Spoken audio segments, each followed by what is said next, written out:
In order to observe all of the pigments contained inside a leaf, we will need to use a technique called paper chromatography.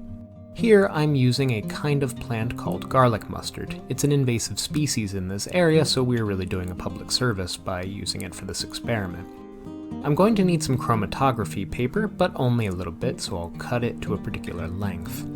In order to get a sample of the pigments I wish to extract, I'm striking a line using a quarter at the base of this paper, 1 centimeter from the bottom. This is important so that we know how far each pigment traveled at the end of the process. The light harvesting machinery inside leaves is found in the thylakoid membrane, and since it's membrane bound, it is nonpolar. Therefore, we are going to need a nonpolar solvent in order to extract them from this leaf. Here I'm using a mixture of ether and acetone to get the job done. The solvent is drawn up the paper through a process called capillary action, which we discussed earlier this semester. The leading edge of the solvent is called the solvent front, and as it moves up the paper, it carries the pigments in the strike line along with it. Although certain pigments have a higher affinity for the solvent than others, this means that they're going to separate according to their relative hydrophobicity.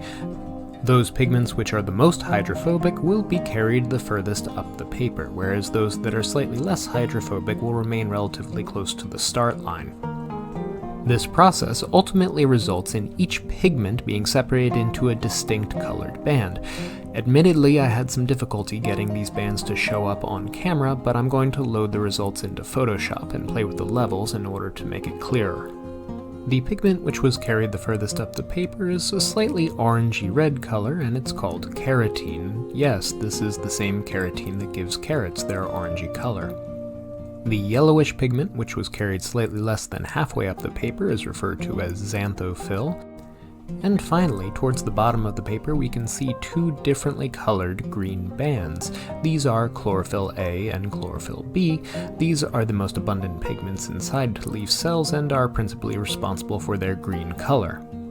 In order to quantify our results, we need to calculate something called the RF value for each pigment. This is done by dividing the distance moved by each pigment from the starting line by the distance moved by the solvent front from the starting line. The RF value, or retention factor, for a compound should be constant from one experiment to the next, provided that the experimental setup is consistent. The results seen here are consistent with the known chemical properties of these pigment molecules.